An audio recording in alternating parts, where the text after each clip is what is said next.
In the mid-1800s, along the cliffs of Joggins, Nova Scotia, geologists found something strange preserved in ancient coal seams, trackways, parallel grooves stretching across rock faces, almost like tire marks, but they were 300 million years old. When scientists like William Dawson finally pieced together what made them, they realized something massive with dozens of legs had been crawling through those ancient swamps.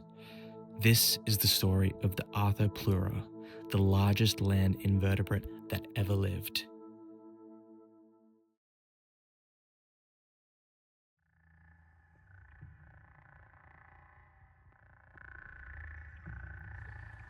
In my last video, we explored the Carboniferous Period, the alien forests, the giant insects, and yes, the Arthropleura.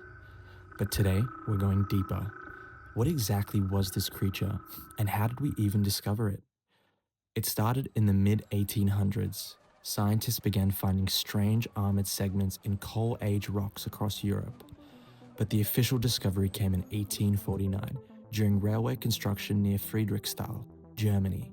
Workers unearthed fossilized remains embedded in clay ironstone. The original description called it a crustacean. They had no idea what they were looking at. It wasn't until 1854 that scientists Dr. H. Jordan and Hermann von Meyer published a formal paper, officially naming it Arthropleura armata, a new species unlike anything alive today. As more fossils were discovered, scientists started piecing together the full picture, and they were shocked. Using the segments and trackways, they calculated the size, up to 6 feet long, essentially car-sized, the largest known land invertebrate ever recorded. To put that in perspective, the biggest millipede today max out at about 1 foot. Some species push slightly beyond that, but nothing close to 6 feet. So the question became unavoidable. How? And why?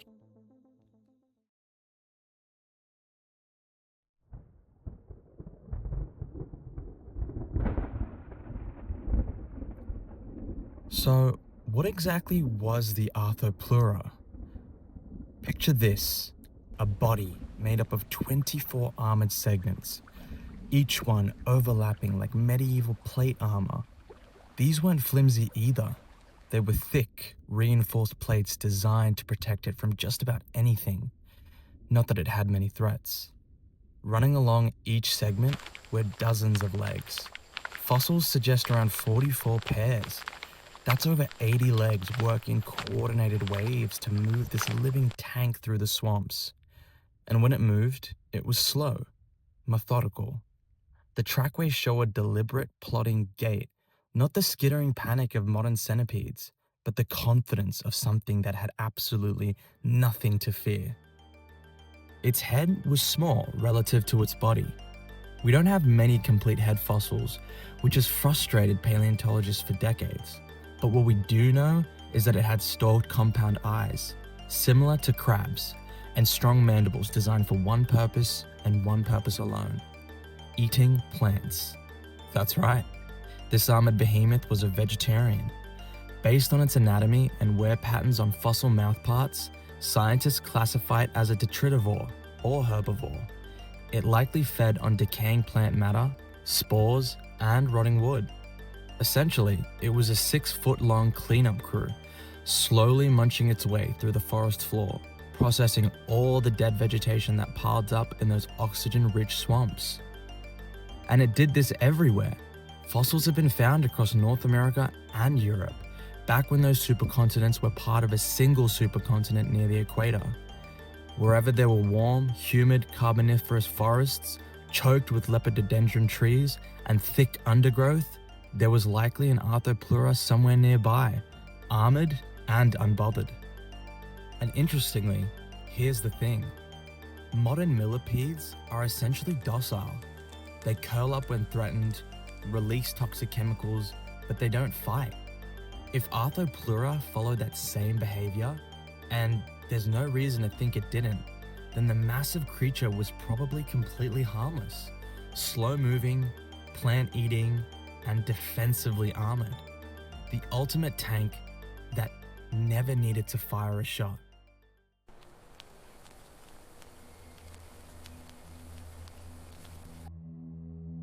Now that we understand what made the Arthropleura such a fascinating creature, let's rewind a little bit and pose the same question we did before. Why did it get so massive, and how was that even possible? The biggest factor was oxygen. During the Carboniferous period, atmospheric oxygen levels were around 35% compared to 21% today. That might not sound like much, but it made all the difference. Arthropleura, like modern millipedes, breathed through tracheal tubes, tiny airways that deliver oxygen directly to tissues.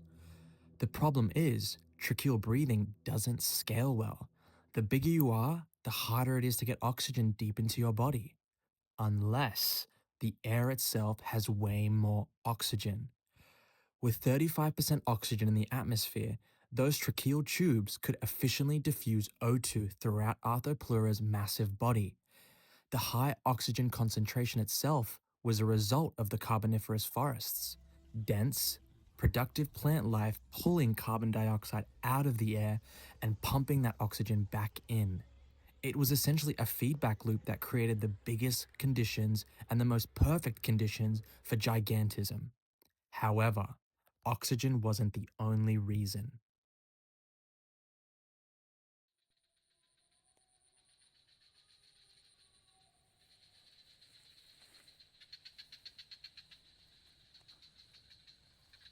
Arthropleura also had no real predators. Its size alone deterred most threats, and its thick armor made it nearly invincible. While we can't say for certain it had zero predators, there's no clear evidence of predation. It's possible that something in that era could take down an armored beast like this, but if so, we haven't found any proof yet. There was also abundant food. Dead plants and organic matter were everywhere. The forest floor was rich with decaying vegetation, and Arthropleura grazed through it like a slow-moving lawnmower, soaking up the nutrition. And finally, gigantism was just the baseline for many species in the Carboniferous era. Arthropleura wasn't some bizarre outlier. It wasn't alone. Everything was bigger. So then, what killed these silent, armored giants? Well, the answer is complicated, but we have a pretty good idea. The most obvious culprit was oxygen levels and how they dropped. As the Carboniferous period ended, the atmosphere shifted. Oxygen concentration fell, and suddenly, those massive bodies became liabilities. Without enough O2 diffusing through their tracheal systems, creatures like Arthropleura couldn't sustain their size. Hypoxia, also as oxygen deprivation, is known to cause insects to shrink as well. It's one of the reasons modern arthropods are so small. And at the same time, the climate changed. The warm, humid swamp forests that Arthropleura thrived in started to dry out. Habitats shifted. Food sources dwindled. The environmental niche that supported 6-foot millipedes disappeared. What we see today are the descendants, modern millipedes with the same basic structure, the same anatomy, thriving in a world where being small is an advantage. Size was Arthropleura's superpower, and it was also its downfall.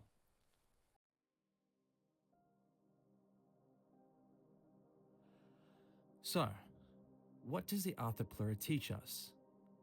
Well, I suppose it shows that life can evolve to almost alien sizes when the conditions are right. A seemingly small shift, like a 10% change in oxygen concentration, can rewrite the rules of biology, raising the ceiling for what's even possible. But it also shows the flip side. When the environment shifts, those same advantages become liabilities. The lesson is simple. Evolution rewards what works right now. When conditions change, yesterday's advantages become today's death sentence. Adaptability and persistence beat size every time.